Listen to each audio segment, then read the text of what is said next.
Амастырма балалар, қалдарың қалай? Балалар, мынандай бір есеп қарастырайық. Шексіз ұзын өткізгішті жанай тұзақ құрады. Өткізгіштің бойынан 5 ампер тоқ өтеді. Тұзақтың радиусы 10 см.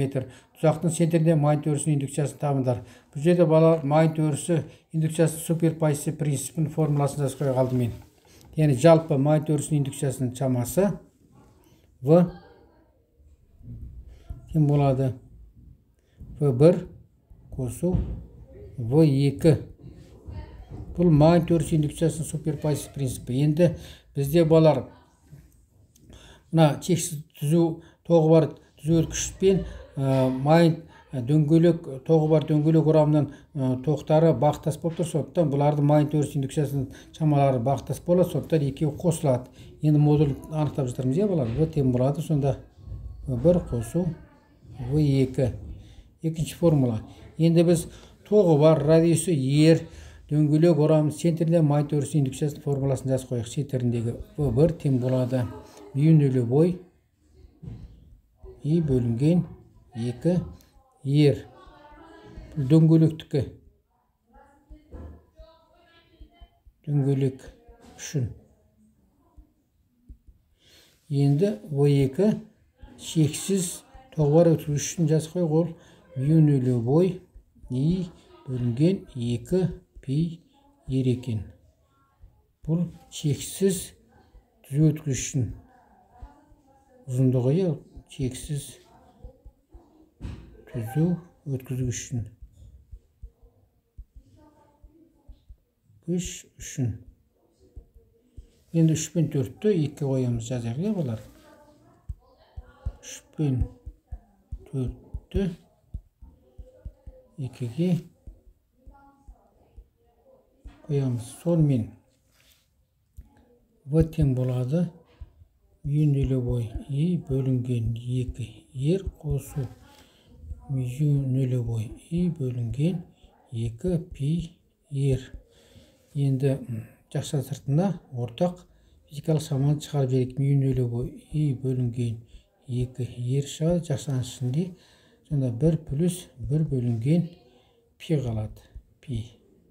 Бұл біздің 5-ші теңде болсын. Енді басымен аян біріктер бір жазсақ, сонымен біз жалпы осы центріндегі біз мақсатымыз балар тұзақтың центрінде майнит өрісінің индукциясын анықтап шығардық. Тұзақтың центріндегі мю нөлевой И бөлінген 2 ер 1 плюс 1 бөлінген пи деген есепті шығарып алдық формуланы. Сонымен В тең болады майниттік тұрақтылықтың формуласын жазған балар. 4 пиіміз 3,10 4 бөлінген 10-ның минус 7 дәрежесі ньютон бөлінген ампер квадрат.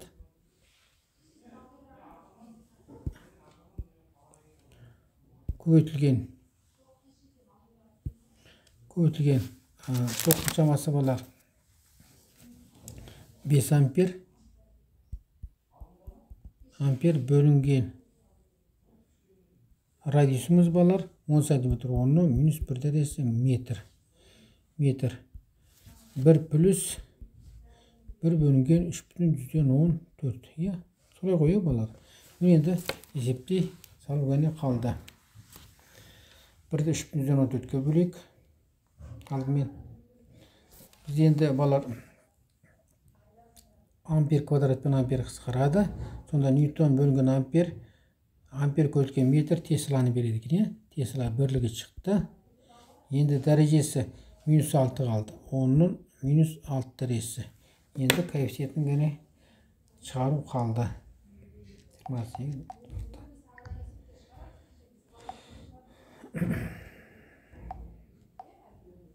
Енді алдымен 1-ді 3,14-ке бөліп алайық қолар. 1 бөлінген 3,14 тең болады.